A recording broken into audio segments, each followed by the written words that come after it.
The Secret Garden by Frances Hodgson Burnet, adapted by Mary Sebag Montfort, illustrated by Alan Marks. Chapter 1. Contrary Mary. In the scorching heat of a garden in India, Mary Lennox stamped her foot. "Fetch me a drink now!" she ordered. Instantly, servants rushed to obey. Meanwhile, Mary began to make a pretend garden, sticking flowers into the hot, dry earth. "It looks all wrong," she muttered. Glancing up, Mary saw a beautiful woman strolling past, surrounded by an admiring group of army officers. "Mother!" cried Mary. She rushed forward, but Mrs. Lennox brushed her daughter away, as she always did. It was Mary's last glimpse of her mother. Over the next few days a terrible fever, cholera, swept through her parents' house. Her mother and father died, along with many of their servants. Mary, shut away in the nursery, never caught the cholera, but she was left all alone in the world. After that, Mary was passed around like a package between her parents' friends until a letter came from her uncle, Mr. Craven. Dear Mary, I have made arrangements for you to come to England and live at Misselthwaite Manor in Yorkshire. My housekeeper, Mrs. Medlock, will meet you in London and escort you here. I'm afraid I won't see you for some time as I have to travel to Europe on business. Yours sincerely, Archibald Craven. No one cares what I want, Mary thought, but she had nowhere else to go. Chapter 2.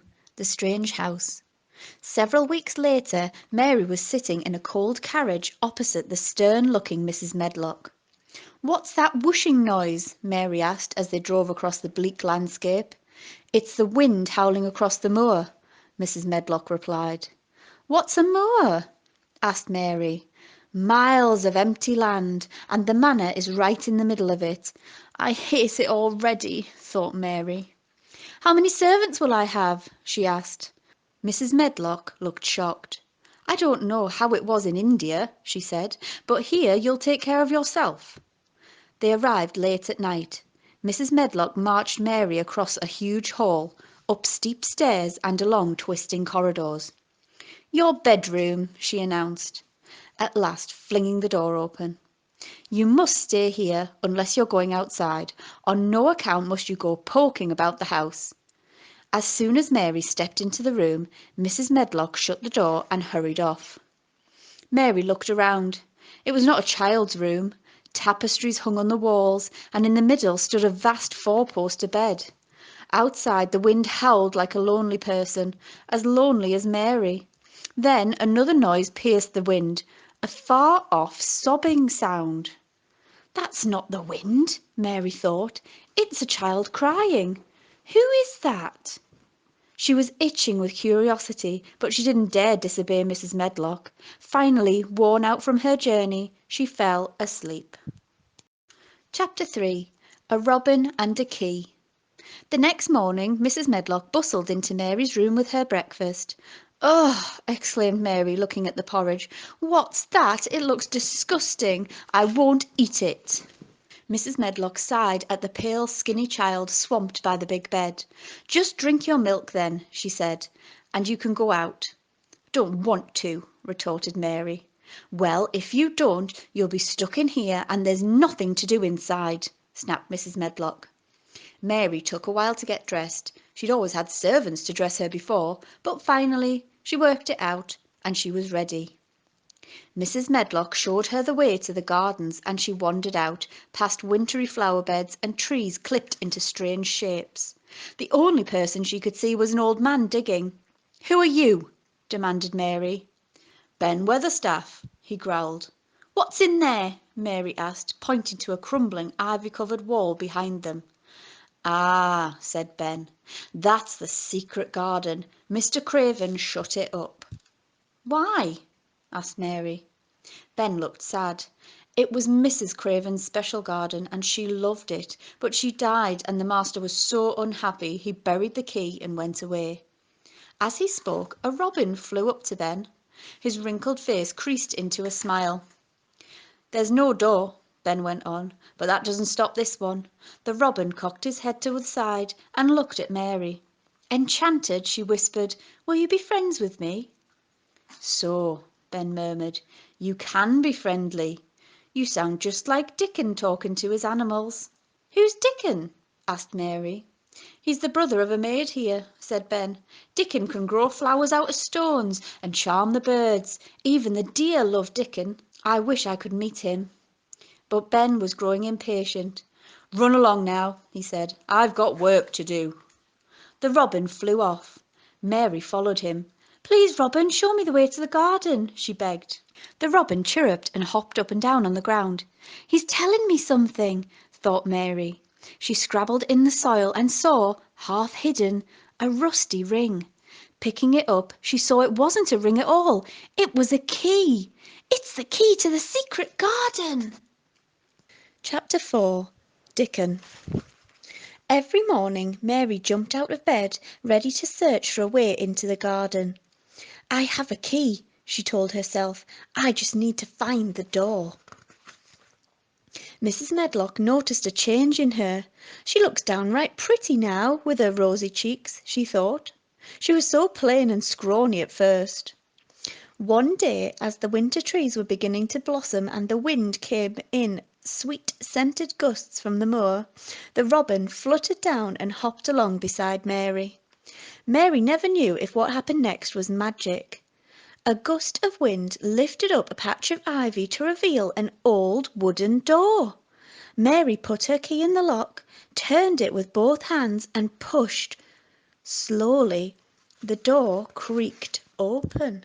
She was inside the secret garden. It was a mysterious place, a hazy, frosty tangle of rose branches that trailed the walls and spread along the ground. Hundreds of green, spiky shoots thrust up through the withered grass. "It isn't completely dead," she whispered. "I'm so glad." The shoots looked so crowded that she began to clear spaces around them. The robin chirruped as though pleased somebody was gardening here at last. Mary worked for hours. "It must be lunchtime," she thought hungrily. "I'd better go in before Mrs. Medlock starts looking for me." Racing back after lunch, she noticed Ben talking to a curly-haired boy with a fawn by his side. As the boy walked away, he played a tune on a rough wooden pipe. Shyly, Mary went up to him. "Are you Dickon?" "I am," he grinned. "And you're Mary. Ben told me about you." He looked so friendly and kind. Mary felt she could trust him. "Can you keep a secret?" Dickon chuckled. "I keep secrets all the time. If I told where the wild animals live and birds make their nests, they wouldn't be safe." "I've found a secret garden," said Mary quickly. "I think it's mostly dead. I'm the only person who wants it to live. Come and see." She led him through the ivy curtain, and Dickon looked around, amazed. "I never thought I'd see this place," he murmured. "It's like being in a dream." He scraped a rose branch with his pocket knife. "There's green underneath," he said. "These roses are alive. Some dead wood needs cutting, that's all." Mary danced around the garden in delight. "It'll be a fountain of roses come summer," said Dickon. "We'll add more plants too. Snapdragons, larkspur, love in a mist. We'll have the prettiest garden in England." "Will you really help?" asked Mary. She could hardly believe it. "Of course," he replied. "It's fun, shut in here working up a garden." Chapter 5. A Cry in the Night. Every day they worked in the garden. "I don't want it too tidy," Mary decided. "It wouldn't feel like a secret garden then." "It's secret, sure enough," said Dickon. "Look, the robin's building a nest. She wouldn't do that unless she felt safe." "I feel safe and happy here too," Mary confided. "But I used to be angry all the time. Nobody liked me." Dickon's fawn nuzzled Mary's hand and he laughed. "There's someone who likes you," he said. "So does the robin and so do I." That night, lying in bed, Mary heard the wind rage. "I don't hate it now," she realised. She thought of the wild animals on the moor, snuggled up in their holes protected from its blasts. Suddenly she was alert, listening. "There's that noise again," she thought. "Crying. It's not the wind. Where's it coming from?" Gripping her bedside candle, she followed the sound down the shadowy passages until she reached a door with a glimmer of light beneath. Quietly she opened the door. A fire burning in the grate threw a dim light onto a huge carved bed. In the bed there was a boy, sobbing. Dark eyes stared from an ivory white face. "Are you a ghost?" he whimpered. "No," said Mary. "Are you?" "I'm Colin Craven," said the boy. Mary gasped. "Mr. Craven's my uncle. I'm Mary Lennox." "Well, Mr. Craven's my father," said Colin. Mary looked at him in astonishment. "Why didn't Mrs. Medlock tell me about you?" "I don't let people talk about me," Colin said, "because I'm going to die." Mary was horrified. "What's wrong with you?" Colin sighed. "I'm weak." "You don't die from that," Mary scoffed. "And my father doesn't even care," Colin went on, as if he hadn't heard. "He hates me because my mother died when I was born. He can't bear to look at me." "Just like the secret garden," Mary said. "What garden?" "Your mother's garden," Mary explained. "Your father shut it up after she died." "I'll have it unlocked," Colin announced grandly. "No," cried Mary. "Why not?" "Then everyone would go in it, and it wouldn't be a secret any more." "Never mind," said Colin fretfully. "I'll never see it anyway." "Yes, you will," argued Mary.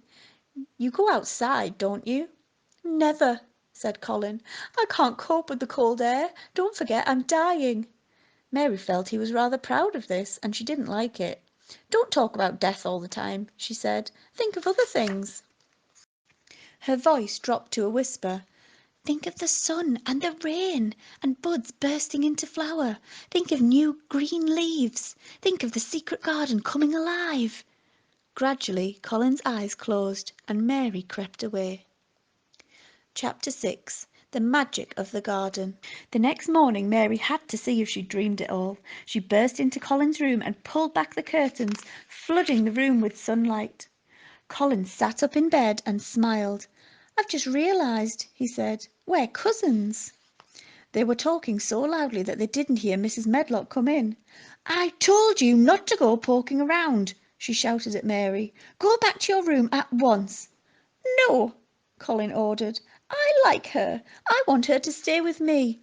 "She'll tire you out," said Mrs. Medlock. "Come along, Mary." "Do what I say," screamed Colin.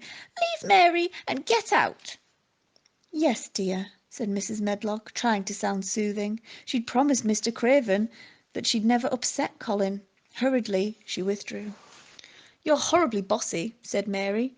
"I used to be like that when I lived in India, but I'm trying to change now." "Why shouldn't I give orders?" snapped Colin. "I'm the master of this house when my father's away." Mary got up to leave. "Don't go," pleaded Colin, all trace of bossiness gone from his voice. I don't want to be alone." "I'll be back later," Mary promised. "I'll have a friend I want you to meet." A few hours later, Mary and Dickon crept into Colin's room. "You've been ages," complained Colin, scowling at them. "Say hello to Dickon," said Mary. "I want you to come out with us. I want to show you a secret." "The garden?" guessed Colin. Mary nodded. "I'll come," he decided, and rang a bell to summon Mrs. Medlock. "I'm going outside," he stated. "Bring my wheelchair and tell everyone to keep away." "Are you sure, dear?" she asked anxiously. "You'll catch a cold." "Just do as I say," Colin ordered. Dickon pushed Colin along the paths until Mary, flinging back the ivy, opened the garden door. Sunshine lit up sprays of flowers and the air was alive with birdsong. Colin stared. "I can feel things growing," he gasped. "It's spring," said Dickon. "Makes you feel good." "We'll soon have you walking in the garden," he said. "But I can't even stand," Colin faltered, looking at his thin legs. "Only because you haven't tried," said Mary. Dickon helped Colin to his feet. "Try now, Colin. You can walk. You really can," urged Mary. Unsteadily and clinging to Dickon, Colin forced his weak limbs to move. The others saw his pale face grow rosy in the sunlight. "Mary! Dickon!" he cried. "I'm going to get well, I can feel it." Chapter 7. Mr. Craven Comes Home. Every day they played and worked in the garden, and every day Colin grew stronger.